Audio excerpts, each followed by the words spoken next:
Hi, this is Don Matteo, and you are listening to the Ought to Know Better podcast. Let's do this. Leeds are shit. We're recording, you know. Oh, shit. We're the good start. I don't think we've got the personnel. You can fucking laugh all you want, you absolute bellend. I think about things, that's why you lot are idiots. A melted version of a dick that's been shrink wrapped. The absolute elite shithousery of this.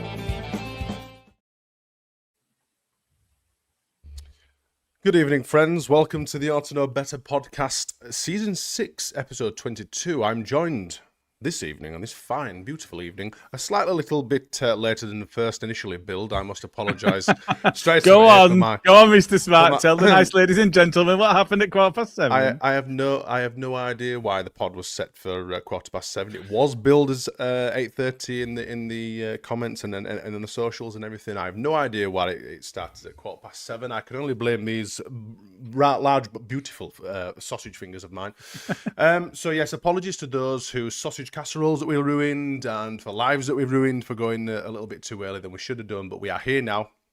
We will be joined by Luke at some point because I think he's just getting his clang of heathens in the shower and baths and whatever else, so he'll be joining us very soon. But I am joined, of course, by the bold and the beautiful Mr. Ramskill.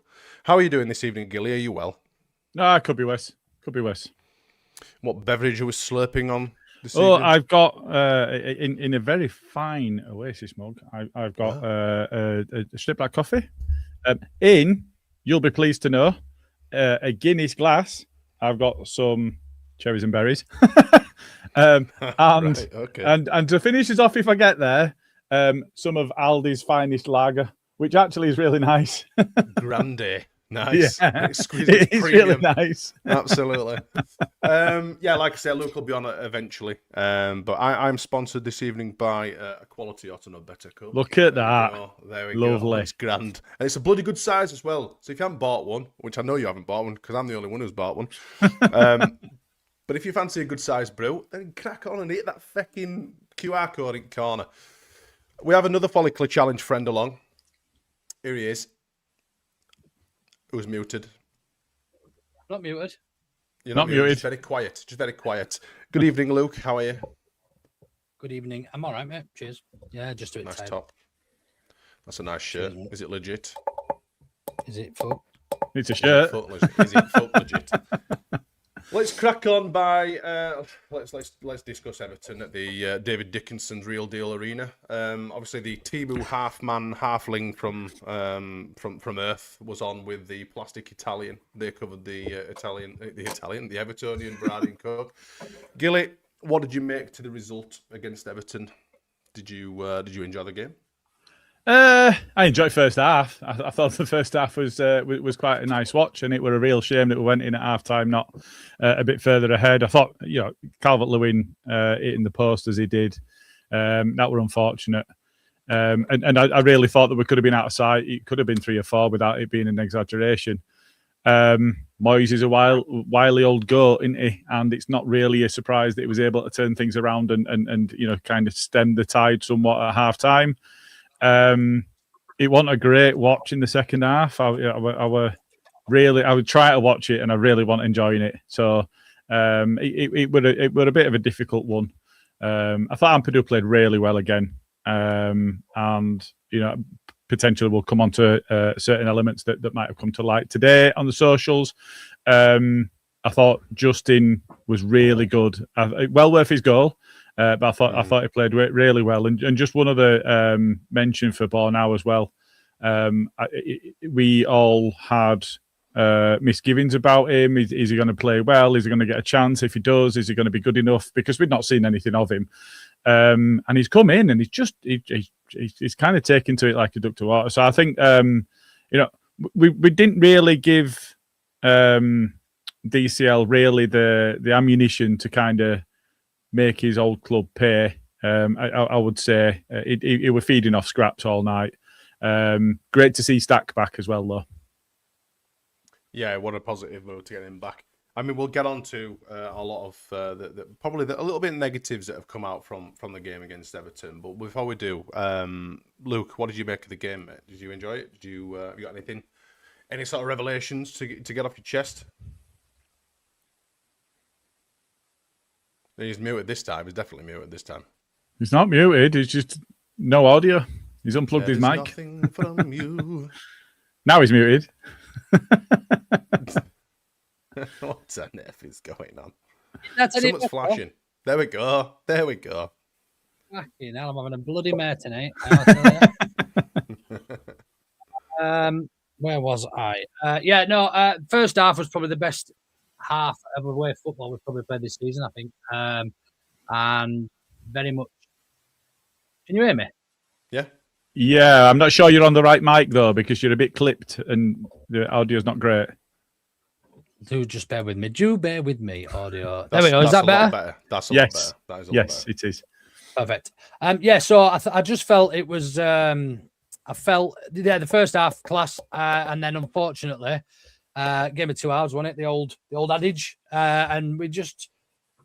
And I think Gilly's right. I think it was down to Moyes' tactical astuteness. I don't think making changes earlier would have helped us that much. I think bringing those fresh legs on and changing their system contributed more to how dominant they were after the break than probably anything we'd have done. I think if we'd have made changes sooner, we might have struggled a little bit. So, I think looking back, once we made the changes, we took control again. So. It's one of them, innit? You know, we in hindsight, could he have made changes early? We might have got beat if he'd done that, but we'll never know. If he'd made changes early, we might have ground out a win. But when they're bringing players of Braithwaite and Branthwaite, whatever he's called, and Dewsbury Hall, who's a right bell end, on good though, he is Branthwaite and changed the game for them for me because he absolutely isolated Dominic Calvert-Lewin. And they're three at the back again. That's the thing, that they put another defensive option in there for him, so they just completely nullified DCL, which had a massive effect on our outball as well.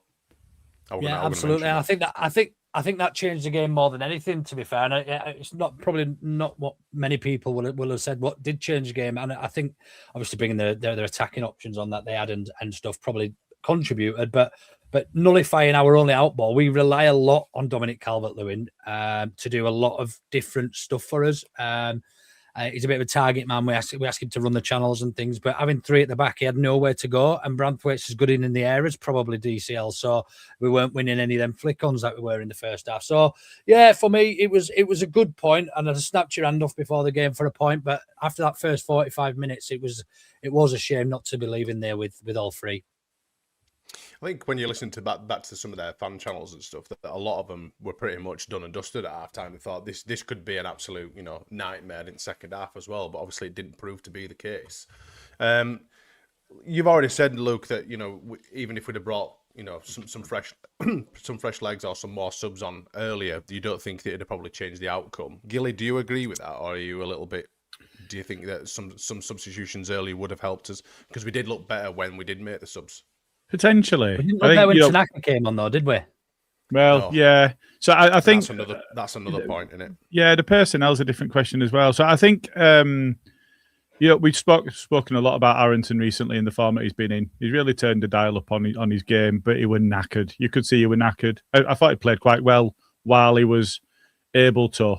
But from 55, 60 minutes, he just dropped off a cliff because he was knackered. And I think if you see Longstaff coming in there, that's different. I also think that Longstaff's got the experience that would have nullified Dewsbury Hall's game a lot, because he were playing quite deep. So I think maybe bringing on Longstaff, if he was sharp, we haven't seen training. We don't know what that's like. Tanaka might have looked really sharp in training, and Longstaff might have been a bit off it still.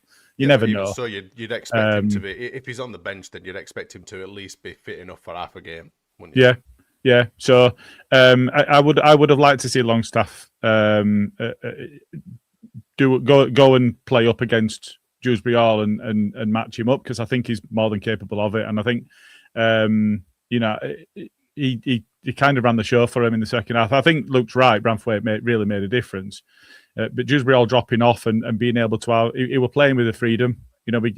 We were set up to give him the ball there. and then to win it and then look dangerous when we were in possession. And I think that if we had made changes earlier, we might have been able to impress ourselves on the game a bit more, because it did go from one extreme to another. You know, they were on top for a long period at the start of that second half and throughout until towards the end. But hindsight's 2020, and I think looks right on that other point as well. Is we might have made the changes, we might have got beat. So it's really difficult. And you know, they hit the crossbar, we hit the post. We scored a goal apiece. To come out of it, one side having dominated each half, a draw, you've got to look back, and I think you've got to say that a draw is a fair result in the end. It's just a shame that we didn't make our dominance in the first half count for a bit more, because if we're 2-3 up, it's a different complexion coming into the second half. Yeah. I echo Richard Hogan's comment here when, obviously we've delved a little bit into it now, but he said, would Longstaff have been a better option than Tanaka? Is that a bit harsh? Luke? Look, it's as we say, it's very, very easy in hindsight in it to say how poor Tanaka in that game. Can you hear me okay? Yeah. You cut out slightly, but we can hear you now. Yeah, I keep freezing. It's got, where I am in this house, there's some dead spots. I need to sort it out. But it's easy in hindsight because Tanaka had a poor game when he came on. But the last few times he's come on, he's scored goals that have been really important to us. You know, Liverpool and others. So Longstaff is they're very different types of midfield as well. So I think it's very, very difficult to judge based on that one game. I think we maybe been a little bit harsh on Tanaka. Yes, he's not been ideal lately. But it's 6 1 half a dozen the other for me. I think if you bring Longstaff on, you know, does he change the game in any way? I'm not sure. So I think it probably was the right decision bringing Tanaka on. But in hindsight, it probably wasn't because he had a stinker. But you know, you can't tell that he's going to have that stinker before you bring him on. So based on recent form and Longstaff coming back from injury, then yeah, it has to be the right change, doesn't it? Surely. I think, like you say, with hindsight, you know, you can look at anything in hindsight. You know, I think most people just base it on the fact that it was so disappointing after that first half of like pure domination. You know, making that stadium an absolute, just a soulless, silent bowl. You know, to come away with just a point after such a really, really strong first half is a little bit disappointing. And obviously, you know, there's an outcry for what did we do wrong? You know, we should have done this, we should have done that. I agree with what a lot of people say. I think we should have made the changes a lot sooner than we did. Tanaka, like you've said, would it have been a better option to bring, you know, others off? You know, like you said, you don't know who's going to improve the team. He's the manager. He sees them training. He knows who's fit enough. He knows who's up for it. Tanaka, in spells, has looked pretty good this season, but in equal spells, he's looked pretty poor. You know, a lot of people are calling saying, you know, maybe we should look to get rid of him. You know, the Premier League's too much for him. Again, he's not had that much minutes and not that much exposure in this level. So 6 1 half dozen other in it, like you say. Button-Up says, I almost spit out my drink when Gilly didn't slag up Aronson. Hey, he is a turn up for the Bucks as well. Not only that, but he went and bullied the shit out of Tarkowski in corner. Yeah. Have some of that. Yeah. Yeah, he did well, didn't he? I mean, everyone's getting a little bit of a thing for Brendan at the minute. He did well for 55 minutes, but we needed to give him a chance to not then suffer throughout that, because every time he got ball after that, he would just fucked. Yeah, we're just knackered, wasn't he? Yeah. Like you say, without obviously with 3 at the back as well, they was obviously nullified DCL. He's out ball, and that guy who he's linking up with a lot. You know, it's not there, is it? So, like you say, if we didn't have the ball, we out ball. We did a lot more of the ball and we didn't do a right lot with it. We hung on though, and I think we were definitely worth the point that we rightfully earned. Oh, yeah. But like you say, just another thing on the game. Gruev, I thought, was more important than we probably letting on as well, because when he went off, they overran us in midfield and we were on the back foot quite a lot. And I didn't think Gruev had a great game, but when I sort of watched it back, I was like, do you know what? He does add a lot defensively in midfield. Oh, yeah. And look, massively. It's underrated how much work he actually does, because he cuts off passing lanes and he moves. He does the Ampadu job effectively, but when they're both playing, it's almost a little bit too negative. But he actually had I know he didn't do a lot of great stuff, but actually, if you watch it back, he does do a lot off the ball and that, and it's, you know, he's probably underwhelmed a little bit. I think from a fan's perspective, I've seen people saying how shit he was, and I kind of agreed after the game, but actually, I watched it back the other night, and I was like, do you know what? He adds a lot. He frees up Bogle or Justin, whoever's playing right and left back, because he's quite happy to sit back in that pocket. Yeah, he covers a lot of people's positions for them, doesn't he? Yeah, he done half, yeah. And he's very chatty in the park as well. He's constantly pointing, he's constantly talking to everyone around him.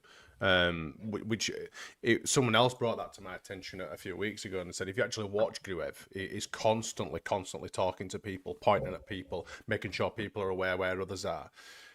You know, go back to the start of the season when we had people just completely blindsided and not paying attention to what happened. You know, we had stills of Ampadu just trotting past his man that he should be marking, etc., and then running into the box and scoring. So much of that in that really, really bad run that we've had, that seems to have tidied itself up now. And we didn't see a right lot of Gruev at the start of the season. So again, you know, when you bring that sort of player in, is it because of him that we're playing so well? Is it other things? I'm sure it's a collective thing and not one singular person, but like you said, when you're playing really, really good football, you can't say, oh, it's just because of one specific thing. It's a group collective. It's an accumulation of all sorts of things, little tweaks, even down to the manager. You know, we were calling for Fark's head, 2 or 3 months ago, and look what's happened.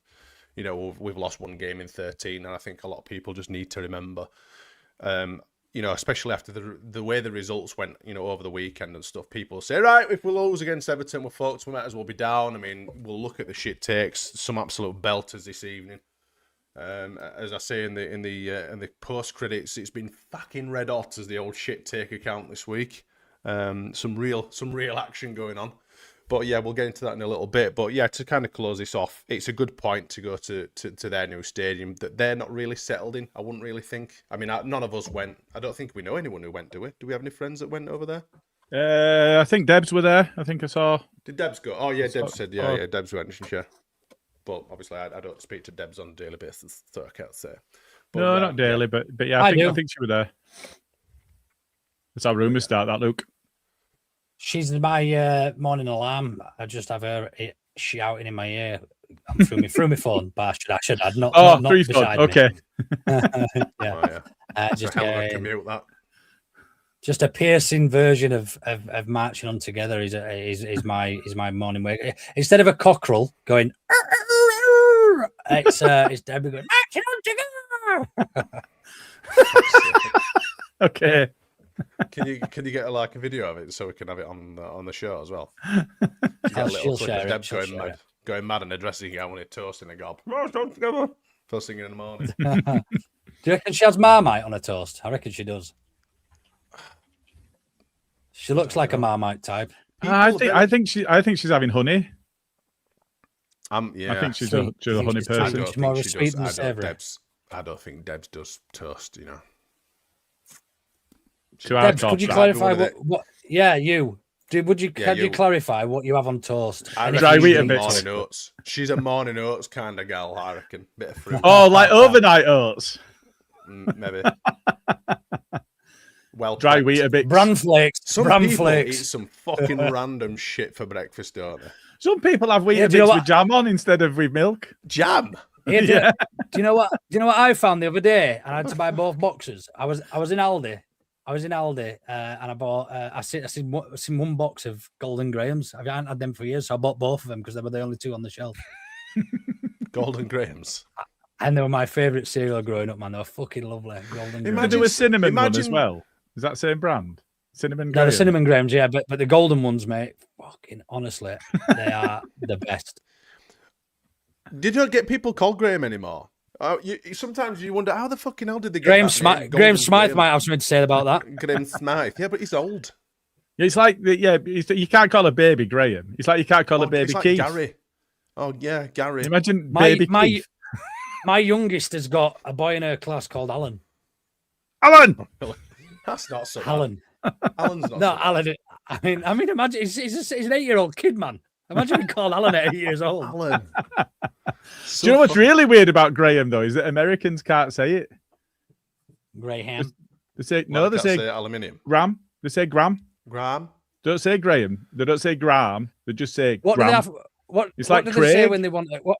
What do they say when they want a Graham? Then can I have a Graham? But they do. They have No. they say Graham, and if there's somebody called Craig, they'll call him Craig. Craig.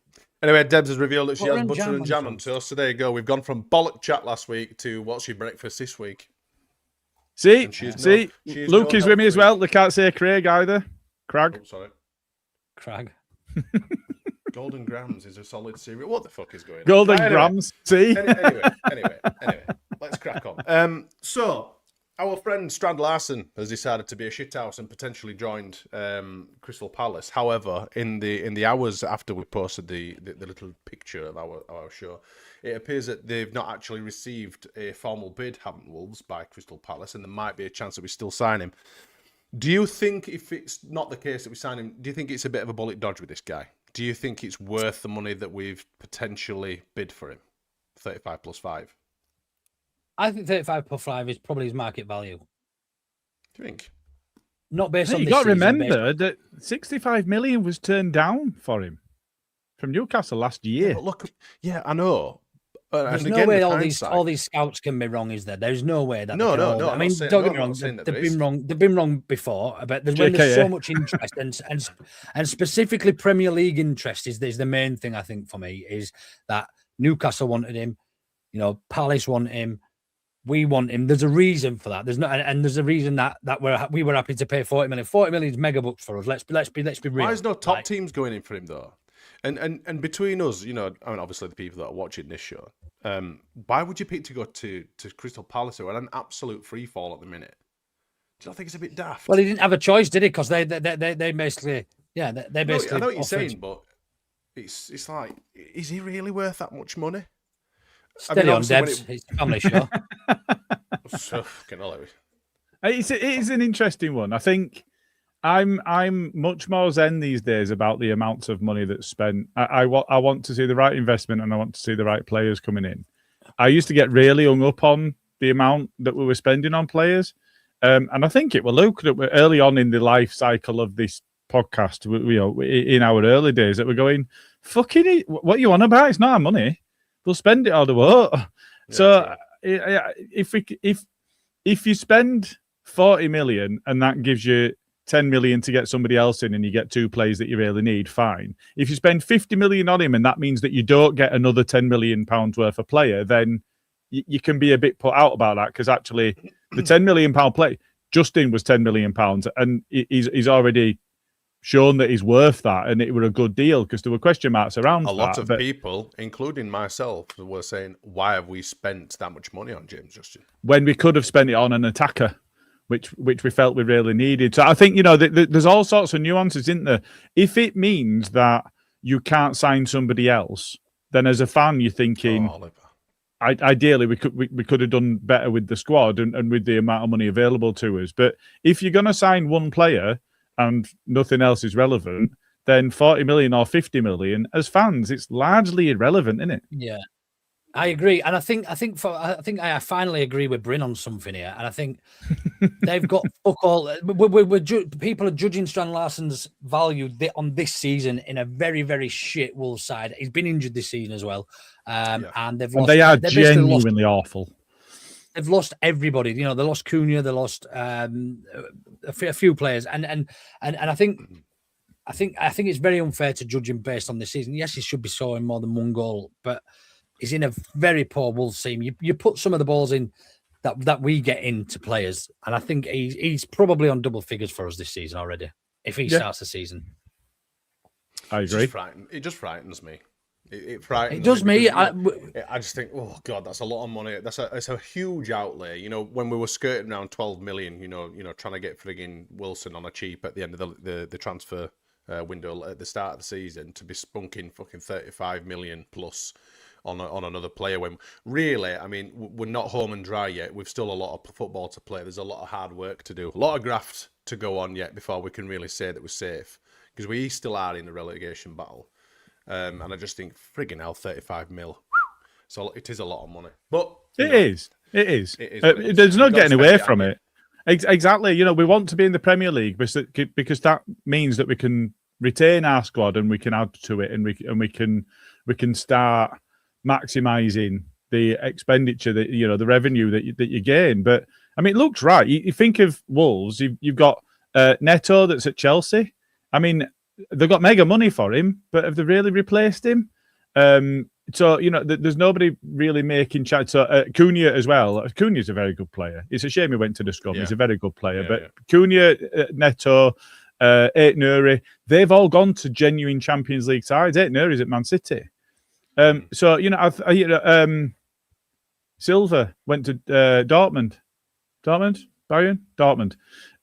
So Wolves have lost a lot of creativity out of their side, and the sort of player he's not going to create his own chances and finish them. He's not that sort of player. So the fact that his goals have dried up is absolutely not a surprise. And I think it is wrong to judge him on this season. Now, in terms of the value of him, I don't think anywhere he's necessarily had a particularly good season.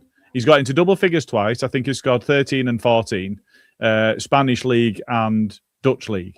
Well, Kezman scored hundreds and thousands of goals in Dutch League and then came to Chelsea and did nothing. So it really depends. But if we feel that we can make the chances, and especially anybody playing alongside DCL is going to get chances out there. So would we play him alongside him though, or do you think it's either or? Because I know they're different players, but they're very, very similar in terms of their makeup and their attributes. They're going to win a lot of high balls and where they operate. I would say so. You got Brendan Aronson, which is unreal when I think I'm saying this. After last season I've seen before, but Brendan Aronson, Calvert-Lewin, and Strong Larson up top instead of Okafor. That's a bit of a cheeky. I don't think he would do all three. I don't. Not all three. There's no way you can drop Aronson in a minute, though. But I think at home you're likely. So we've seen when they've both been fit. We've seen Metcher and DCL play up front together at home, haven't we? And then we're trying to get width and we're trying to get creativity behind them. No, but I think that's more because they've not both been fit and available, rather than it not being a choice he wanted to make. We had Okafor wide left, Aronson wide right, and DCL through the middle, and it didn't really work. And I think that if you've got two strikers, if Metcher's fit, so Metcher comes on, doesn't play particularly well while he's playing on the left, but gets a goal. Well, if he's playing through the middle, you're not discounting the bit on the left where he's got a poor touch and whatever else. And so I think that there's room in the side for two genuine strikers to play. You're right. Aronson's in form. It frustrated me that we dropped DCL when he were on such a good goal scoring record. He's not scored since. Now he's been unlucky. Is it the post? Is it the woodwork twice? Did we drop him or was he rested? I think he was. Well, he was rested. He wasn't dropped because he wasn't playing well. Absolutely not. But he was dropped out of the starting 11. He was dropped to the bench, and he's not scored since. So you play the players that are in form. Aronson's on the form of his life. DCL were on the form of his life. You're all right, Luke. It's a bit noisy, that. No. Yeah, sorry. What the hell in Christ are you doing? Yeah, I've muted him. So there's a few, but I genuinely think there is space for him in the starting 11, especially at home. Away from home, you might have to choose between him and DCL. And at the moment, the form player is DCL, and I'm saying you play the form players, but it gives another option. I don't know, mate, because he does. And we've also got Buonanotte as well to play in and around him as well now. Yeah, we do. Yeah, he's more. I was just going to say that Luke made a great point here. We spent 35 million on George. He was unproven, and basically had no CV. No, 35 up to 35 won it. We were willing to put up to 35. Yeah. I think if we got promoted that first season, we got 35. We paid 35, didn't we? I know, because we signed him in the Prem. No, if we stayed up that first season, we were a January transfer. Yeah. If we stayed up that season, we would have paid. But that was literally hardly any CV. He was playing at Hoffenheim, wasn't it? And he hadn't done that great. He'd done a bit, but so I think I'm inclined to agree with Luke here that we have got that creative player. We brought Buonanotte in now. We've got players playing in form in Aronson, in DCL. I think the real big question mark for us is who plays out on the left, because this is where I was going. Okafor looks shite. Yeah, well, this is the thing. Okafor does look shy, and sometimes I think that Farke's formations are limited. Raheem Sterling, anyone? No thanks. I would rather fucking have a bath with either of you two than have him fucking play for the football team. Again? Oh, sorry. He said either, not both. Yeah, not both. That'd be a fucking worse nightmare, that, wouldn't it? No, I think if you're playing two strikers, though, you don't have to worry about that because Gabby or Justin or whoever's playing on the left gives you width. And then you can have three in midfield. And you can have Longstaff and Stack or Bonanotti and Aronson getting forward. Well, this is what I'm trying to say. Is that the formation is typically hindered by what quality we've got available at the time. You know, Okafor's not necessarily been pulling up trees, has he? DCL's been brilliant, Aronson's been brilliant, but the rest really haven't necessarily covered themselves in super dust, have they? So you're playing 5-3-2. Is that what you're saying? You're playing three defense. I'm saying it gives three centre midfielders. I says it gives more. It's giving Fark more options, attacking options, to be more dangerous going forward. So I don't think we'll be. I mean, we've seen that he's changed his formations numerous times. He changes it, during games. Sometimes we were at a 5-3-2, 3-5-2, or the 4-3-3. Still, we were effective with a 4-3-3 against frigging Liverpool. So it's very adaptable, and I like the fact that he's changing and swapping positions and he's swapping players around and stuff like that. It gives him options, and it's obviously it's increased the squad depth as well. Who, Mr. Tactically Inept? Mr. Tactically Inept, worst manager we've ever had. Back out. One of the other things I would say is, and I know none of us really like to talk about it, and he is in the form of his life, and he looks like he's really on song and really fit, but DCL's got question marks over his fitness, and if we lose him for any length of time at all, he's a massive, massive loss to us. And Strand Larsen would go a long way to covering off the absence if we did lose him for any length of time. So I think that's an important aspect as well. We'll just have to see, won't we? With that, I mean, like I said, I think we're all. I mean, when I first found out about it, I thought, oh, actually, that's a frigging player, is that? But as it's lingered on, and the 49ers have kind of dug their heels in, and we've not. Started a bidding war or be engaged in a bidding war, should I say? We're literally getting down to the death, and I just think sometimes that we have a massive habit of leaving things too late. I've just got another quick question on that. If we were to sign Strand Larsen, it would obviously mean obvious outgoings. So would you be prepared to lose one, maybe two of that squad, and obviously which one or two? Because there's obviously been rumours about Al, there's been rumours about Jay Pirro, there's been rumours around who else? I think that's about it. Well, people have talked about Nonto potentially going to Wolves in the other direction, but I don't think there were ever any credence to it. But there are rumours about Pirro to Rangers. And I think he'd do really, really well in Scottish football. I think he'd get bags of goals. He's pretty much guaranteed goals at championship level, and Scottish football's worse than that. So I think he'd do well there. I think it's that you can't have we're not Chelsea that's just going to have 45 players in a squad and then have a bomb squad that they don't even look at potentially using at all. We're not in that position, and I think that's wrong anyway. I don't think clubs should be doing that. So yes, it probably would mean if it's one in, one out. Well, Pirro's not getting any game time anyway. No, I think most people would be quite happy to, not happy, but would be willing to give the old sacrificial lamb status to Pirro. I mean, he's not getting any game time, and what I said, I've already said it a couple of times, but for Pirro to potentially go to Wolves, if it was him going in the opposite direction, he's still going to get the craved Premier League minutes that he wants so badly, and he's also going to be their number one striker in the Championship when they go down. It's not if, it's absolutely when they go down this season. Yeah, they've gone. Exactly. So he's going to get the best of both worlds, really, isn't it? And given the signings the outgoings that they've had, that Luke talked about, it's not a fucking surprise that they're going down, is it? And it's not a surprise he wants out. Oh, yeah. Luke said this. Yeah, Luke said that, but he mentioned there about loyalty survival bonus in his contract, so he's digging his heels in. But I've also seen reports that he's been interviewed and he said he doesn't see the Championship as his next challenge. And fair play to him, like if he believes he's good enough, but if he's going to go to, because there was Ipswich touted as well, wasn't there? There was talk of Ipswich, if you remember. Chatting him up. But that's fair play. He's done it enough times in the Championship to say he's too good for the Championship, and he hasn't really had a fair crack in the Premier League. Let's be honest, but he's not what we need in the Premier League. He unfortunately due to our style and a dynamism that we're expecting, and somebody to actually jump for a football from our centre forward. That's unfortunately not going to be Joel Pirro, because he jumps like he's got lead in his boots, doesn't he? I mean, it's harsh to say, but because we haven't seen enough of him, but he has had opportunities, and when he has played for us in the Premier League, like you say, he does look like he's carrying a frigging tow in a caravan, or he's a little bit sloppy. But when you watched him against Derby, he were unreal again. He were brilliant. That is more of his level. It's one of them, and you could probably attribute this to Tanaka as well. We haven't seen enough of Tanaka, but there are a lot of fair comments saying that this might be a little bit too far for him. And what we've got, there is a reason we haven't seen him, though. There must be a reason that we haven't seen him. And look, yeah. Joel Pirro looks a yard or two behind in the Premier League, probably unfairly, because it's probably more recent, but as does Tanaka. Certainly away from home, he just doesn't look as sharp. He's swallowed up really quickly, and that intricate sort of receive and give that we were seeing from him last season, that was his style, if you like.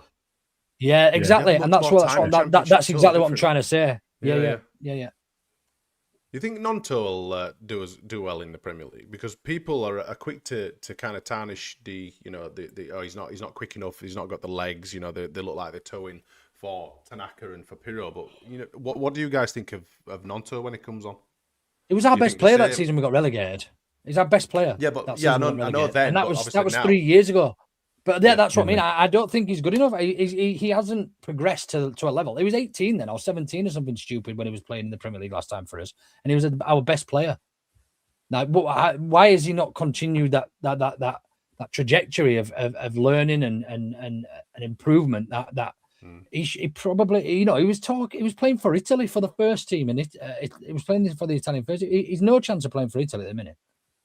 But he was playing a lot. So is there an argument? Yeah, he was. We need more game. You need more game time. You need more minutes in your legs. Proper minutes, not just training. Proper actual game time. It's one of them, isn't it? I think there is a bit of that. There's a risk though, isn't there? To start, think, all right, well, obviously I'm going to start. I either start my players that I can trust that are actually match fit and are doing a job, or do I try and incorporate some other lads that aren't that fit, but I'm trying to get the fitness up or whatever, just in case they're called up for. You're in a really shit sandwich, aren't you? It's such a bad situation to be in, which is why it's usually good to kind of go on a bit of a cup run and get those players involved more, from that sort of side. But they're going to have to be waiting until we're down to Birmingham to see them. Willie Nonto's only played 351 minutes. 351 minutes all season. It's not good, is it? It's not. No. And he's had zero shots on target per game. Yeah. Well, usually brings him on. That's when not we good need enough to change something. Yeah. We need to get a bit more up front, a few more options up front or whatever to try and change our dynamic. But like you say, you can't play everyone, and you've got to pick the guys who are going to do your shift and are going to, they're going to do a job. And unfortunately, those specific players aren't do. But again, some of these players are going to come and go. That's just football. It's life. Unfortunately, it is. There are some players, if you consider Biol in a back four compared to Biol in a back three, and how much better he looks. There are some players that the change in formation has really suited, and there are some players it hasn't. And Nonto might be one of those that it hasn't, and it's just not because we're not really playing with out and out wingers, are we? We're playing with kind of an inside forward with the width coming from the fullbacks. So we didn't really sign him as a winger, but we're also not going to play him up front as a 9. So what's really his position? And it's quite difficult. Liam says no way. Tanaka is very good on his day. He is very good on his day, and against in certain scenarios where he's allowed time on the ball. But I think when there's a lot of pressure, especially a lot of pressure in the middle of midfield, he kind of gets lost and he gets caught on the ball a lot, and he does make quite a lot of mistakes. He's made a lot of mistakes. Somebody said earlier that he's better at home, and I think that rings true. He does seem to play much better at home. I think there's another aspect as well is we were all, I certainly was very surprised at how well he took to English football in the Championship, because he'd never played at as high a level as that domestically. He'd played international and so on, but he'd never domestically, every week, again and again and again, played at that level and that level of intensity. And he's then stepped up again. And you can look at players like Wirtz. How much, 110, 115 million pounds? Yeah, and he's taken time and he's been playing every game and he's still taking time to get to grips with it. So I think we also need to be realistic about some of these players. That can you expect them to come in and play against Champions League squads without Champions League level players around them and go toe to toe with those sorts of players? I think Salah and De Bruyne weren't that good first time round at Chelsea. No? Salah and De Bruyne weren't all that. Yeah. No, So there's an element of realism needed and an element of giving them a chance. I think Tanaka's still got the capability and the attributes to be a top level player in this country. I really do. So, but baby out with the best Breaking news.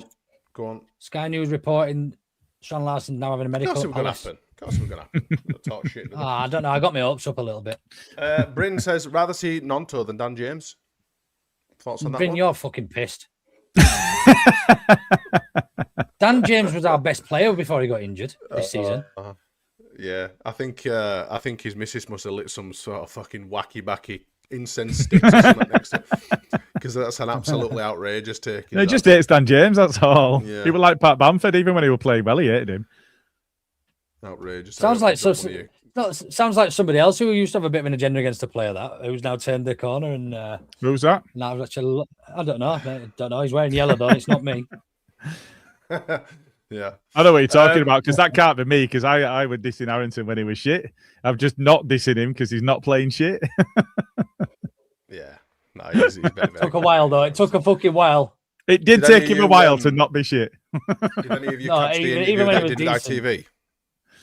Am I vibrating? Sorry, I'm just shaking on my chair. Sorry, yeah, I'm a bit edgy. I'm on edge.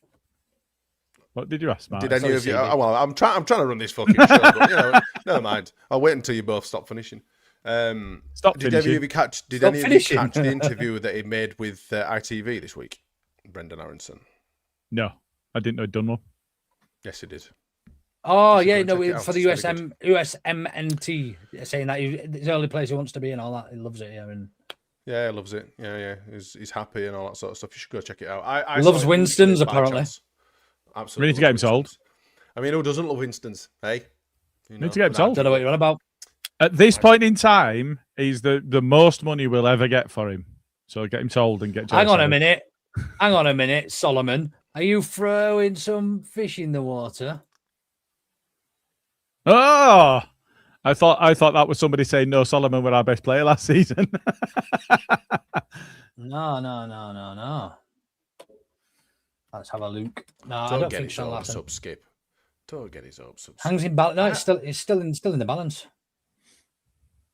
So stop talking shit, Solomon. Yeah. he's I'll not skip. coming. I'll get you. He's not. I think he coming. might. We'll You get know. some, I think he some might. of the broken biscuit through the door just to pacify us. Oh, you can absolutely guarantee Calvert-Lewin will be injured next week. Absolutely. If we don't get him, yeah, no. Put your fucking house on it. Record it. Clip that, Mr. Fucking. It'll do it now. I said it. Clip it. Clip that fucker. He will be injured next week, guaranteed, because that is just fucking Leeds United, isn't it? So, question for you then.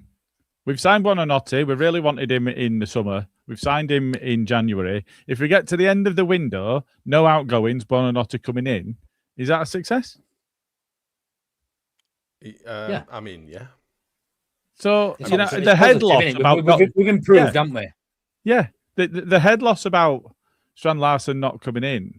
It's like, well, we have... All right, West Ham have really pushed the boat out. You know, they've brought in 3 attacking players and they've gambled. And if they could... I mean, I say they gambled. They brought in Traore, who, though, let's be honest, he's dog wank. And they brought him in for 2 million. It's not a massive outlay, is it? But they've also brought in Castellanos and Pablo, and so they've done a big switch in their front line. Now that might pay off, it might not. If it doesn't, and they haven't set up those payments right, then they're in real trouble. So there's an element of realism that's needed. I know it's easy to get carried away. It's an emotional game, and we only like it because of the emotions. It wouldn't matter if we didn't care about it, but. I don't know. It seems to me like we've come into it really wanting creativity in the middle, and that's what we've signed. Yeah. Yeah. Which is fair, Luke which is again fair. making some fantastic points. Hey, that name's brilliant in it for making fantastic points. But we did kick off. We all said if we'd have brought in that right winger or attacking midfielder, we would have our summer would have been complete. We've now brought that in. Yeah. Now people want more. You're never going to please People always everybody. want You're more. never going to please. Yeah, everybody. exactly. People always want more. And people said that Calvert-Lewin was going to be wank. Nemechin was going to be fucking wank. And Nemechin's played something like 300 or 600 minutes of football and returned 5 goals. Like Calvert-Lewin, who would have thought? But I completely agree. Now we've seen how good we can be. It would be a shame not to go for it. Like if Strand Larsen, I've read something earlier about Strand Larsen. There was a deal that looked sensible to us. Now, that's very different to us going after somebody because we specifically want to get him. But if we want him and the deal looks sensible, yeah, fine. Don't just go for somebody just to appease fucking, Dave from fucking the Chippy down in Dewsbury. And I don't think we would do that. And that's why I think I'm quite happy, and I'm not unhappy if we don't get Sean Larsen. I'd like to get him, and I think it would strengthen us further. But I'm not going to be unhappy if we don't get him and don't get anybody else, because we've got this far playing how we do. Do you know what I mean? I think we've been lucky with Calvert-Lewin, though. You look at Mecha. Yeah, I think so. I mean, it's only a matter of time. I mean, I'm kind of been. Fuck off, Solomon, you fucking gimp. You can't even spell gullible. You southern. Apologies to any southern Leeds United fans that might be in the chat. But you southern cunts, and I'm going to say Luke. Oh no, he's done it. So bad. But yeah, I agree with and you. I've met. Yeah, fuck you. Fuck you. Yeah, all I will say is that, and I'm going to agree with what Mark said here. He says that I'm not overly bothered for JSL. It's just that we need another experienced striker. Wouldn't mind alone if needs be, but we can't rely on DCL all season to be the main man. Yeah. I agree. Agreed. It is a risk because Nemecha's getting injured. He's injured again. Gilly just broke that wonderful news to me just before we went live, and you can absolutely guarantee now that we've done it, haven't we? We've flirted with another striker, and the window is going to potentially close. And if we actually have lost Nemecha and DCL at the same time, that falls straight. We've either got to play Okafor, Buonanotte, or Pirro up front, or maybe do a Bielsa and stick frigging Dan James up there. Dan James. He's really, really thin ice, that, isn't it? What I would say is, for alternatives, if you haven't watched it, when this is finished, do watch Lockie and Andrea's video that they've done today about alternatives to Strand Larsen and different players that are available, because they're far more knowledgeable than any of us, and they do some proper good work. Their recent video is really, really good. And then the other thing I wanted to say was I've completely forgotten. Carry on. Can't do two things at once. Riveting thing. Yeah, about to say. What was that last comment about? I don't know. I've lost it. It's gone. What, Mark's? Yeah, Mark's forget it. It's gone, mate. DCL. It was a well good point as well. Okay. Yeah, I can't remember. Sorry. Oh, that was it. Is Mark Barlow that guy from Take That? Yes. But I don't think... Yeah. I don't know. Gary Barlow. I think it's the love child of Mark Owen and Gary Barlow. Mark Owen. Oh, Mark Owen, yeah, sorry. Oh, Gary Barlow, yeah, sorry, I got it mixed up, bastards. Fucking hell. Right, anyway, moving on, because we have been cracking on and we've got a shitload of stuff to get to. Any more, moving on from Calvert-Lewin and the striking, I've seen that we've been linked with Ben Chilwell briefly. Oh, yeah. Any movement in that, do you reckon? Would you take him? Well, I'd take him, because Gudmundsson has got an injury, hasn't he? So I would take him if he's fit. There's a lot of question marks over his fitness, but he's a capable footballer. There's no two ways about that. Yeah, I'd take him. I'd take him on a free. Give him a decent wage.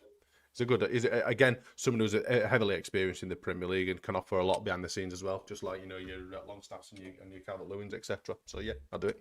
Ampadu contract extension talks have been flirted with. 18 months of his contract left. Do we give him a super duper contract? Yes. 100%. Give him whatever he wants. Get the paper, put it in front of him. Whatever that Judas bastard said. let him write whatever number he wants on it and give him the keys to the city. He's got all the makings. Give him to a lifetime VIP membership to Winston's as well. Yeah, everything. Free access, unlimited access to the Let's not get carried away. He's only been here a few years, but I think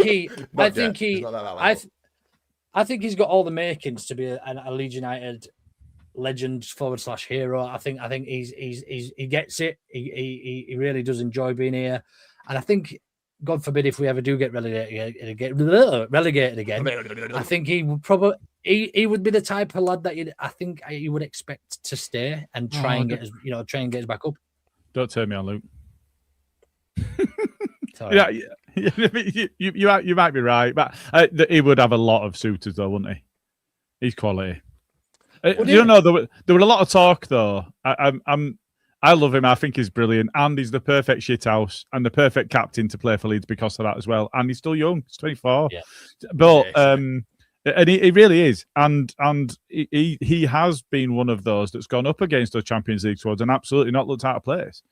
You know, the way that he played against Chelsea, obviously the club he'd been at, and really stuck it to him was beautiful. So I think, just on that,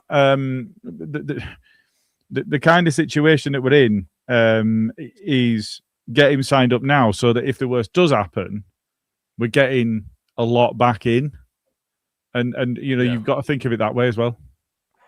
There were questions over him as well at the start of the season, weren't there? You know, people were questioning whether he were good enough for the league, and he did have a couple of shaky performances, as have a few of our players. But you know, as time's ticked on and we've started to get a lot of momentum and form, you know, those players have just absolutely shone. And you know, Ampadu is an absolute, just perfect example of someone that seemed to, you know, choke, maybe choke, that's a bit harsh. She kind of stutter a little bit at the start of the season, but has completely, you know, got rid of all the shit, and he's just absolutely on a one-way track now. He's playing so well. Such a good player. There was some dodgy comments on Twitter talking about what sort of level he's playing at. You know, is he better than Boyer? Is he better than Batty? I don't think we regard him in that sort of category yet. First season in the Premier League, we don't regard him. You know, I agree. Boyer was top scorer in Champions League for us, not for us. For us, Boyer played for us and was the top scorer in the Champions League that season. You know, there's levels, but I think he's got the capability to get there. Oh, yeah, absolutely. I think people are narrow-minded and forget sometimes, you know, what level we were at, you know, at that time of life. You know, how good that team was under O'Leary as well, and the caliber of players that we had. Yeah. You know, I'd kill for a Viduka right now. Oh yeah, definitely. Kill for a Viduka. Right? But you know, he wouldn't be able to play the game these days, though. His style would not fit. True. He would not. Well, he'd bully their centre backs. That's for sure. If you remember that midfield we had, though, you know, Decor were magic. I loved watching Decor play football, and him and Batty at middle. I mean, Decor had all of the quality in the world, but he had steel about him as well, and Batty as well. You know, there were no side coming and not getting a bloody nose in that midfield, and you know, Ampadu can be that. I think it's not quite there yet, and certainly not for us. First season Premier League, but I think he's got the attributes to get there. Interesting. Bryn says Ampadu is at the level that Phillips was at his peak under Bielsa. I think even that's arguable, because I think people forget just how good Phillips was under Bielsa at his best. Yeah. He was England's Player of the Year, man. Yeah. So yeah. It's a good levels. It's a good thing to have. It's a good thing to have. You know, I absolutely adored Phillips. You know, in those 2 seasons or a few seasons under Bielsa, he was just so good. But the passing range he had, and he just, you know, that goal against Burnley when he just slapped that ball out to Harrison, and Harrison at that time, you know, pillars for feet, just controlled it like it were nothing, and then oh god. I might have just snail-trailed my underpants. It's finished again. I'm going to move us. What? Finished again. I'm going to move us on to the best part of the show. Hey, has got a shit tick this week, my little spat of fact.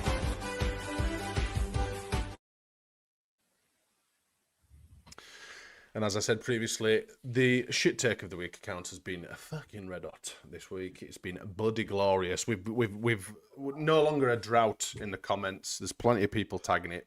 Granted, it's mostly us or Luke seeking out arse wipes on Twitter, but nonetheless, we even had to have a poll, didn't we?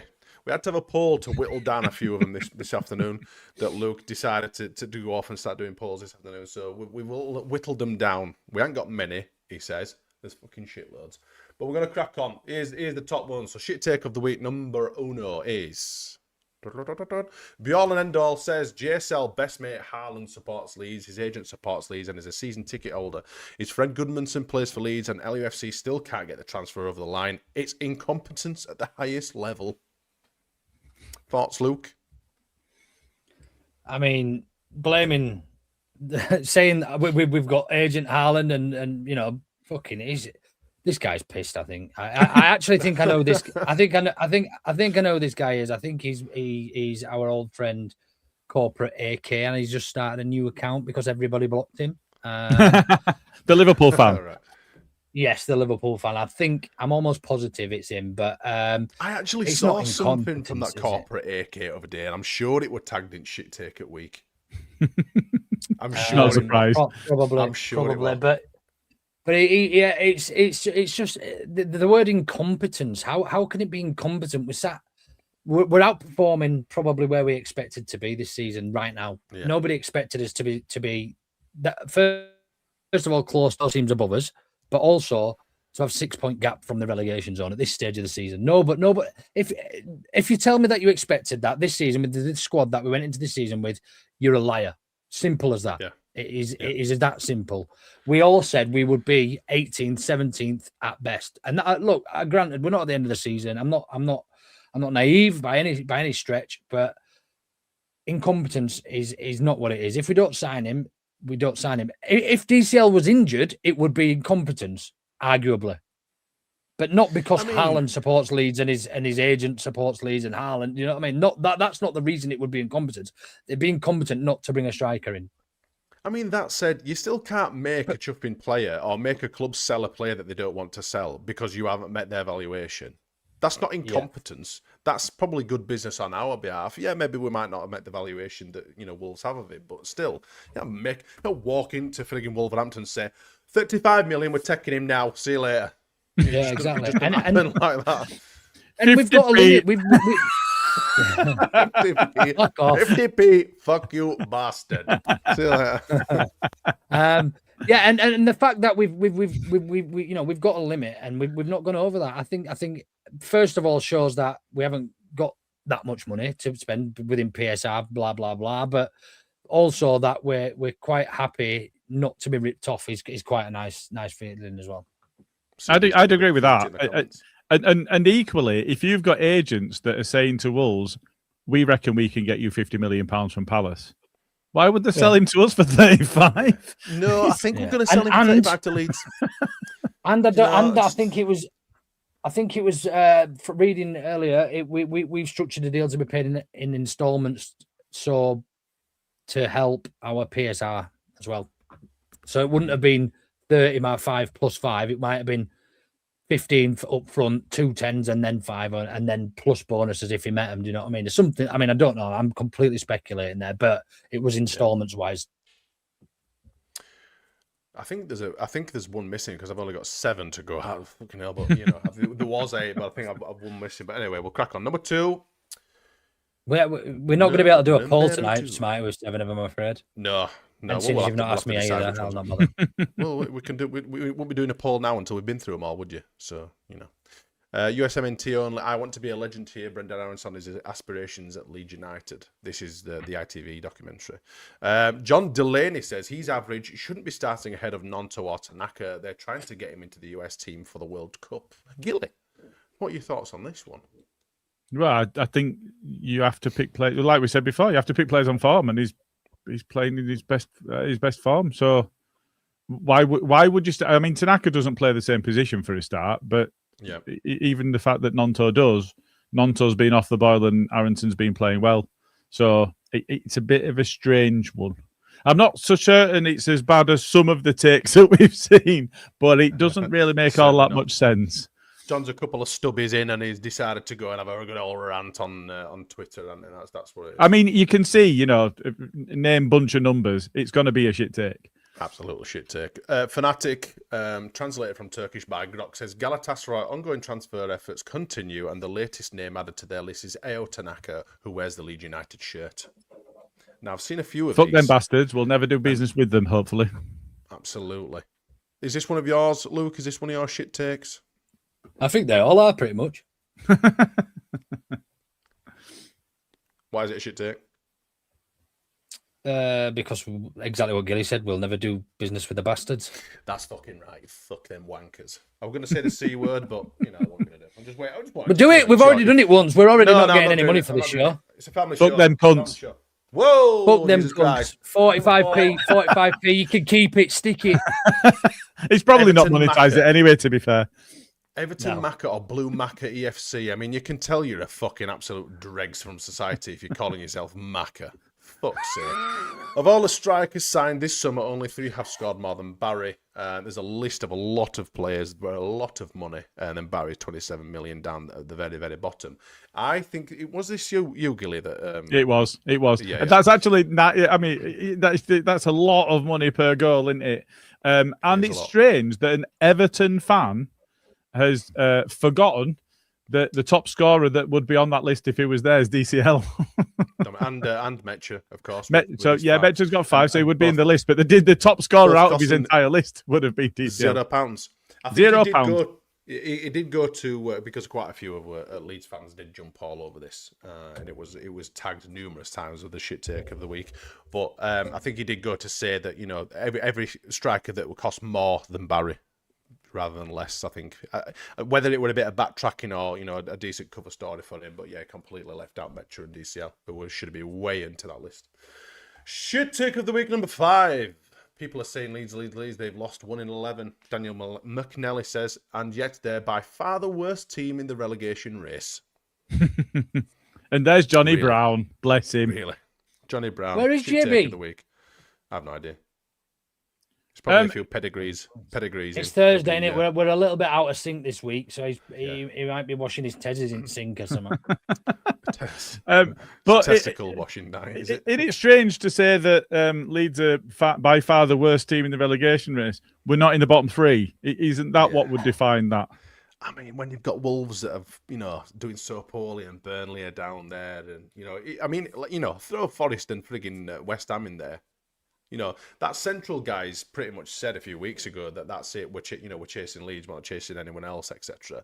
I mean, there's obviously a couple of others that are, you know, coming into the race now that have been Palace and potentially Spurs even. They're not too far away. You know, that's a fucking hell of a shit take. The worst team in the relegation race. I mean, is he excluding Wolves and Burnley there, do you think? And he thinks, you know, us and amongst the rest of them? Or is that just, you know, I don't know, but Palace are absolutely in free fall. If they don't get JSL, you know, there's a real chance that Palace get pulled into that. So, and they've been awful. I think they're now 14 without a win. Yeah, something like that. Next one is, oh Christ. Oh, here we go. To be completely honest, I'm at that point where I think I could confidently say that Ethan Ampadu has surpassed the levels of any midfielder I've ever seen at Leeds. Simply an outstanding player. Bielsa Phillips was incredible, but I genuinely think at this point that he is better. Sharpie 9894, classic. There's people on this thread putting Ampadu over David Batty and Olivier Dacour. One even described him as the same class as Lee Bowyer. This can't carry on, lads. I mean, it's a nice conversation to have in it, but Luke, I'll let you take this one. Do you think that's a shit take? We've already mentioned it, haven't we? Like, Ampadu's good, and he has got the potential to be great for us. But he's not near the levels of any of those named there. Still plenty of time, though. Still plenty of time. Loads He's of time. only young. 24-year-old. Just for clarity, 25. Just for clarity, which bit's the shit take here? Is it the initial one? Guy that. It's the guy, the initial take, yeah. Ethan Ampadu is. And I think in general, people comparing him to like Dacour and Batty and things like that. People forget what level we were at then. We were playing in Europe and we'd won the league with Batty, and Dacour was a mainstay in you know, when we got to the Champions League semis and that sort of stuff.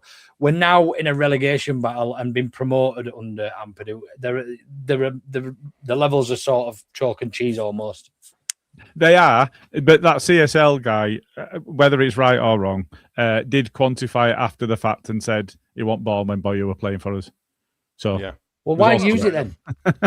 But yeah, why use that as an example? No. The CSL guy, he didn't. He only compared him to Phillips. Ah, right, got you. Okay. Ah, right, yeah. Fair enough. That's fair. The last one then. Tanya Sullivan says, well, what god-awful set of results this weekend. Roll on tomorrow night. James Walker, 2405, says, lose to Everton and we're as good as down. Oh, that's a good one. I've not seen that one. Fucking belter. Lose to Fucking Everton hell. and we're as good It's as down. January. This is what I was saying. I mean, fucking hell, James, come on. You look like you're enjoying life. You sat there in a nice location eating some sort of, I don't know, it looks like he's eating a Rizzler. But, you know, you're having a nice time. Why fucking beat yourself up with such bullshit? I don't get that. That's an absolute fucking shit take, is that one? We're as good as down, Smarty. There's no two ways about it. We are as good as down if we lose to Everton. It doesn't matter that we're still 5 or 6 points ahead of the fucking relegation places. We are fucked. Absolutely fucked. What the fuck is he eating? I don't know. I've just found he might be rolling. I've just might found be his rolling a profile. cig. Might be rolling a cig. No, He's on him now. he might. Yeah, he might be buttering a bread. It looks like he's sat at the seaside as well. He might be buttering a bread cake. Buttering one's biscuit. Yeah. Right, boys. We're gonna get Luke to do a poll quickly. I'm not doing a ones are your poll. Favourites. All right. Get in the comments. Pardon me. Get in your comments, then, people. Which ones do you think we've got? Number one, beyond and all, JSL best mate. The incompetence. We've got Brendan Aronson with his average shouldn't be starting ahead of Nonto. We've got the Gala Scum there with the Ao Tanaka links. This one, well, obviously, is listed every single Premier League striker bar in the two that cost 0 and have obviously scored more than most. The worst team in the league, or the worst team in the relegation race. Ampadu better than everyone that's ever existed at Leeds United. And lastly, lose to Everton and we're as good as down. I don't know. I think it's that one for me. It's pretty bad. Genuinely, I think it's Shall that we? one for Shall me. we not just vote? Shall we vote this weekend? Fuck everybody else. Fuck everyone else. Thanks for watching. Get fucked. You might as well just fuck off, you lot. That's what Luke says. Luke's sat there yawning his fucking head off, thinking I need my bath and my stew and whatever he's made downstairs in his fucking hot pot. Go on then. Which one's your favourite one then? I've got two. Everton Macca's good because he also came back and then lied about it because he blatantly said of all the players signed over all the strikers signed over summer, he'd not said anything about value. He's included the values against them, but he'd not said it. And he's forgotten DCL,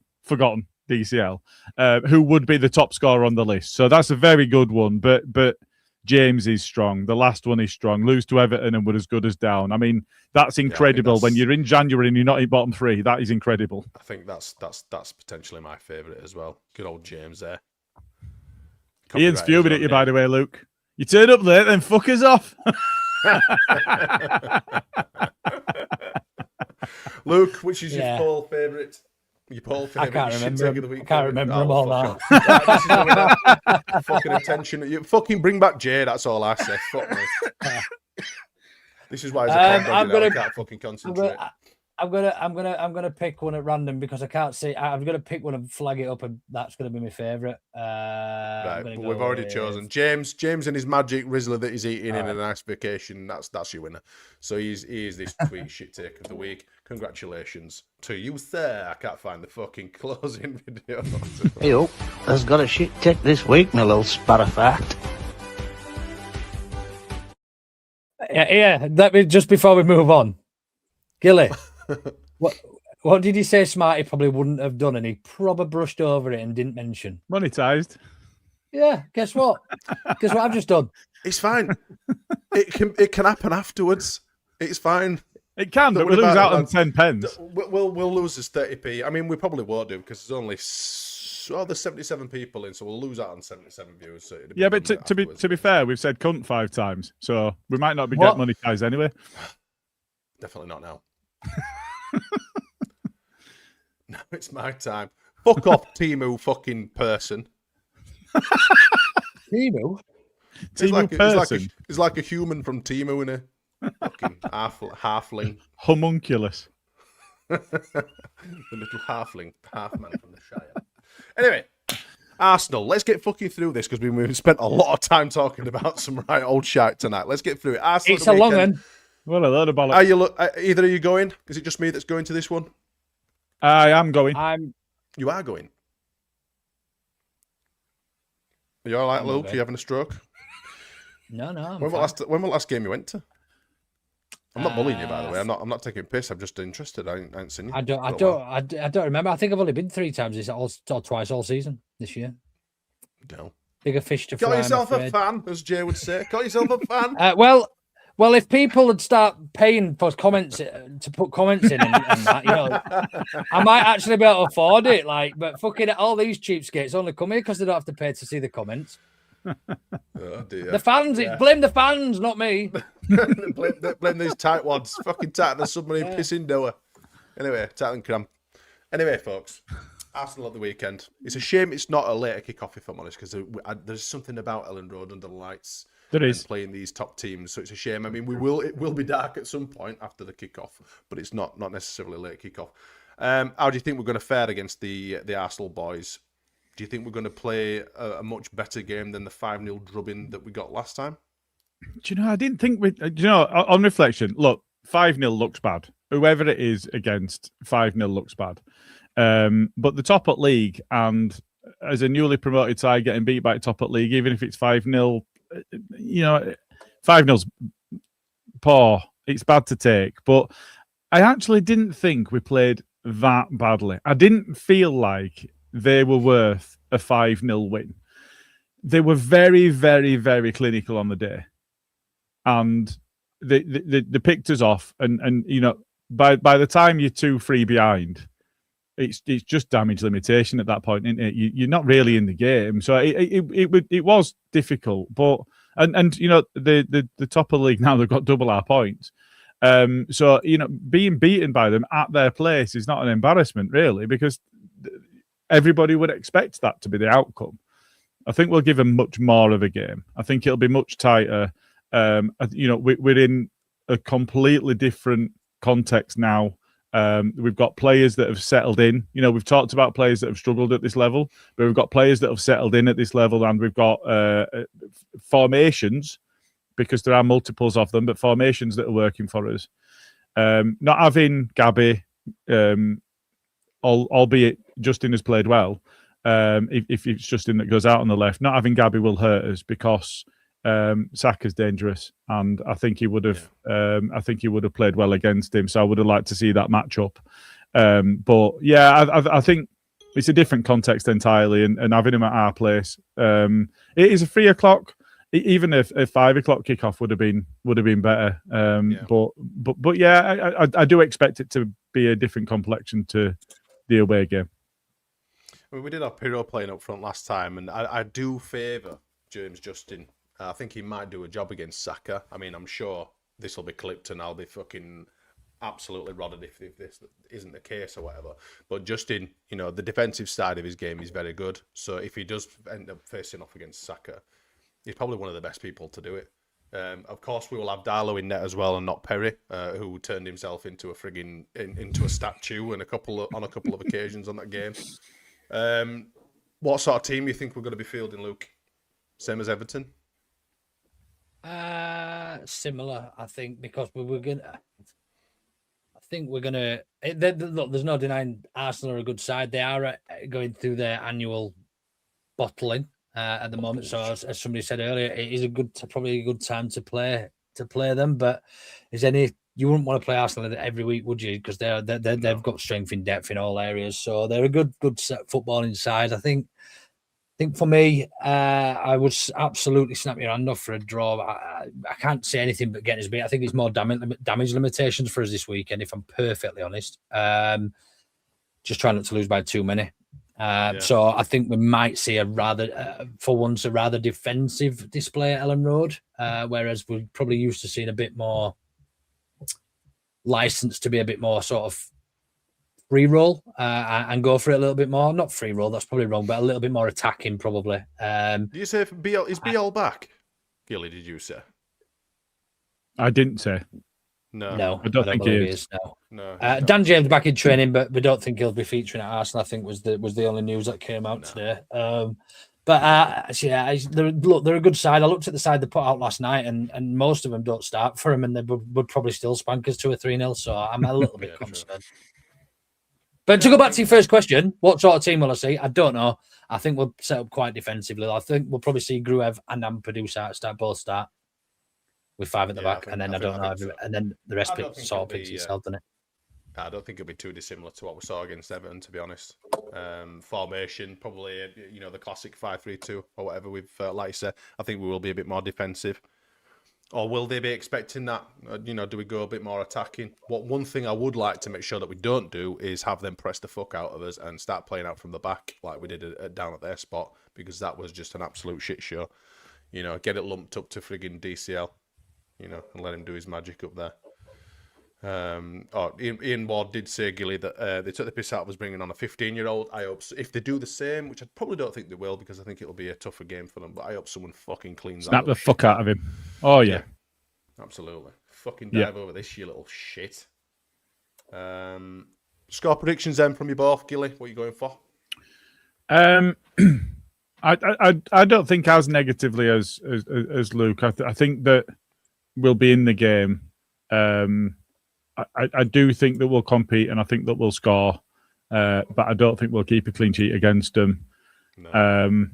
I am split somewhat, but I think if I combine head and heart together, I'm looking for a 2-2. Desmond. A Desmond. Luke, any advance on a Desmond? We'll lose 3-0. Do you reckon? 3-1 maybe, if we're lucky. It's a very damning score, that. I mean, you could be right. I think that you could be right. We could pop. They've not stuffed anyone 3-0 for a while, though, have they? And the way that we're playing, I mean, this could literally fucking bite me squarely in the ass. But I don't know. I mean, I don't think. I mean, I'm not going to sit here and think that we're going to beat them, but I don't think we'll get a drubbing from them. That 3-0 is a proper spanking, in it, really, or medium spanking. My favourite. Yeah, I mean, they beat Inter 3-1 the other week, away from home. Yeah, but they lost at Scum. Yeah. Yes. And they drew with Forest. Yeah, but nah, man. They're not on the best form. No, they're not, We'll but see. they're still fucking. I just hope they don't fucking go, right, well, we lost last week. Let's go and fucking pulverize these bastards. Pag at them. Absolutely. Just looking back through, they beat Bournemouth by 1 goal at Bournemouth. They drew with Forest at Forest. Their away form, albeit in the Champions League, they did win 3-1 at Inter, which is not to be sniffed at. Their away form in the Premier League, at least, hasn't been fantastic. In fact, they haven't won in January at home. Away, sorry. In fact, yeah, no, you've got to go back to 3rd of January. 3rd of January, they beat Bournemouth by 1 goal. So, the form's not been that great, and I do think that we'll try and take the game to them because, we are at home, and I think that you've got to carry some sort of threat. It's going to be a tough, I'm absolutely not saying that it'll be an easy draw and we'll deserve a win or whatever else. It's going to be really tough. Scoop says, how's that, Winston? I'm after a medium spanking, please. Yes, I am tired. I think hopefully we won't get absolutely dicked, but I hope it's just a good game. Hopefully the Arsenal fans are up for it as well and create a little bit of an atmosphere. Hopefully someone goes through Declan Rice or something, to, a little bit of niggling there, some sort of bastard that we can hate for the majority of the game. But I just hope we get stuck into them. I'm gonna go for a 1-1 draw. I think. I don't know. I don't want to say that. Oh yeah, I think we'll beat them, because I don't. But I don't think that they'll beat us by a massive margin either. So I'm just gonna sit right on the square on the fence. Gilly, we have the pod regular spot for Andy's Man Club. Do you have an audio clip that we can fire off? Do indeed. We do have some sad comments as well. I don't know if you want to. Oh yeah, do you want to speak through comments and then we'll come back to it? I'll do the sad comments, and I'm going to do them afterwards. I'll do them now. I think you forgot them. Why don't you just admit it? No. We're going to close it out, but never mind. I'll do what you want. I am just a mere monkey at your pleasure, Luke. Richard Hogan says, would have been nice to see whether or not to for at least half an hour and give Brendan Aronson a rest. Yes, but that would be a commonsensical, sort of logical substitution. And commonsensical and logical.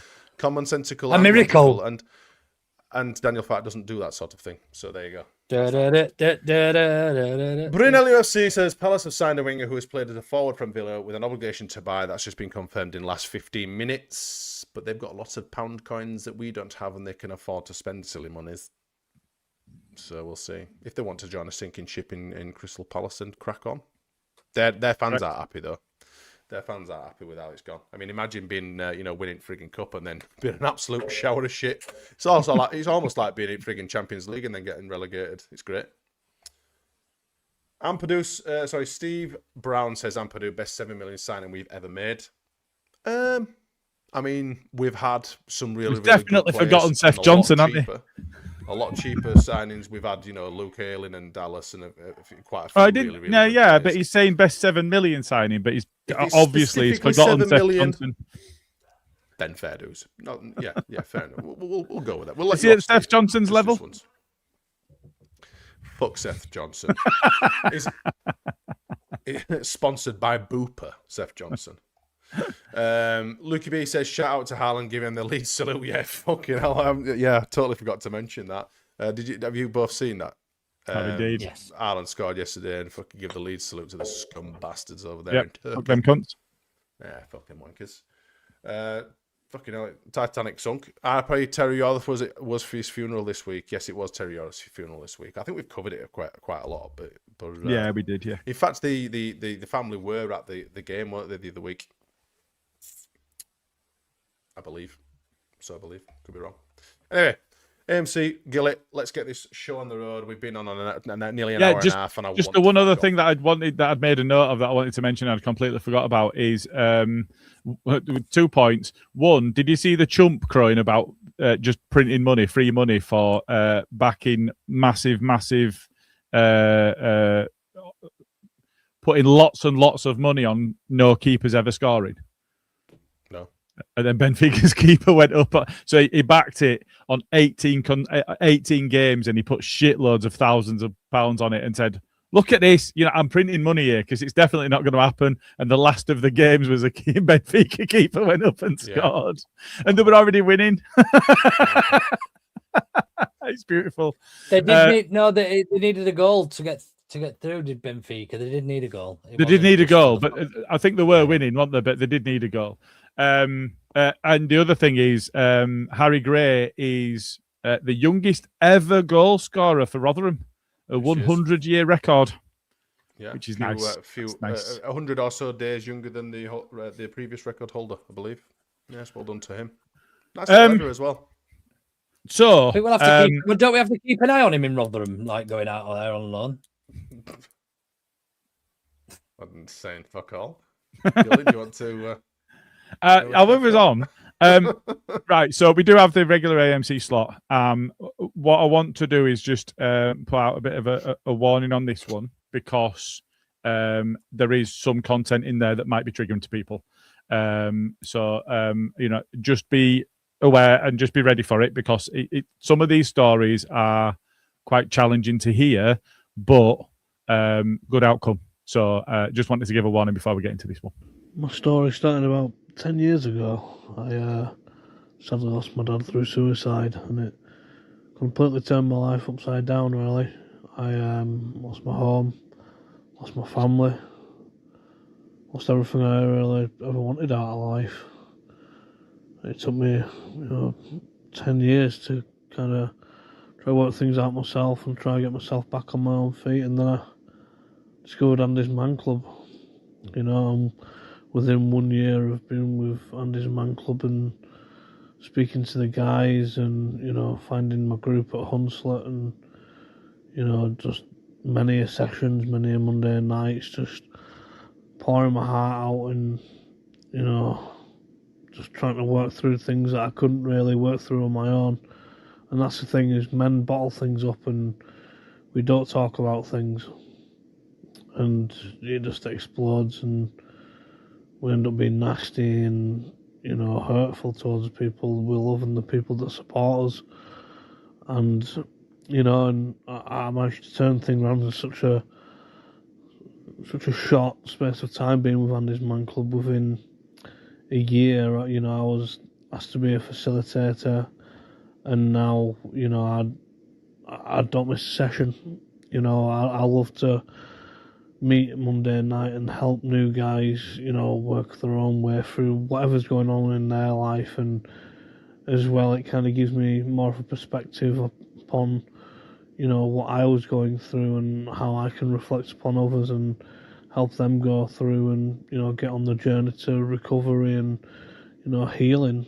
You know, it's on this man club, it's such a blessing in disguise and doesn't get the notoriety that it needs and that we all wish it could. It's really a privilege to be able to share some of these stories. I know it's difficult to hear some of the journeys that people have been on, and you know, but I think when you listen to it in totality and you see that somebody's come through the other side and are able to look positively at their life and help others as well, it's such a massive deal. So it is hard sometimes to talk about it, hard to open up. If you go along, you don't have to. You can just go along for the moral support. You can go along and listen. And if you feel like talking one day, then you can get involved. But, you know, real work done there and real stories. And just thank you to everybody that's shared so far. And thank you to everybody that's doing that real good work through Andy's Man Club as well. Yeah, and that's the thing, you know, we play these videos and you know, try and spread the message for one reason. It's just to get men talking and to get, you know, you guys into these clubs, and to like I said, just to get out there, boys, you know, to get talking. It can happen to everyone, and if it helps one person, if these videos help even just one person, then, you know, it's a massive thing for us. So smash the stigma, boys. Keep talking to each other. I don't have much else to speak about this evening. My bed is calling me. I'm very tired. Anything else, boys? Anything on the agenda before we close out? No, fuck that. You've kept us on here nearly an hour and a half. Don't tell us about how you're tired when you're leading this. I know. Talk a glass eye to sleep, that cunt. We might as well get them all out. It's been such a long time, and he already broke the seal. That cunt over there. Oh wow. Okay. I've never been subjected to such foul mouthery in my life. You are a lying bastard. I am a lying cunt, as they say. Right, ladies and gents, thank you for joining us this evening. It's been a right fucking hoot. Thank you to you two bald, beautiful boys for joining me. Luke, eventually, when you got your clan and showered and all that sort of thing, and fed and wattered. Thank you, everyone, again. If you haven't liked and subscribed and you fancy doing it, then fucking sound. If you don't, then it's up to you. You're a cunt. Remember to hype. You have to wait 4 hours, yeah. but hype. Otherwise, you won't use. Oh yeah, hype. Yeah, if you haven't liked and commented, you're a cunt. So that's it. I'm going to leave that with you. Enjoy the rest of your evening. Someone will be along for Baradi and Coke for Arsenal at some point. I think it's dumb and fucking dumber, isn't it? It's the Timu Human and the plastic fucking paddy. But we'll catch you guys later. Take care of each other. See you, pals.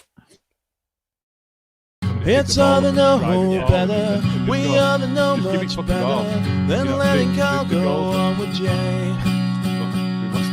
Luke's calling out bad weathers, and Smarty is no better, and Gilly gets fan mail again.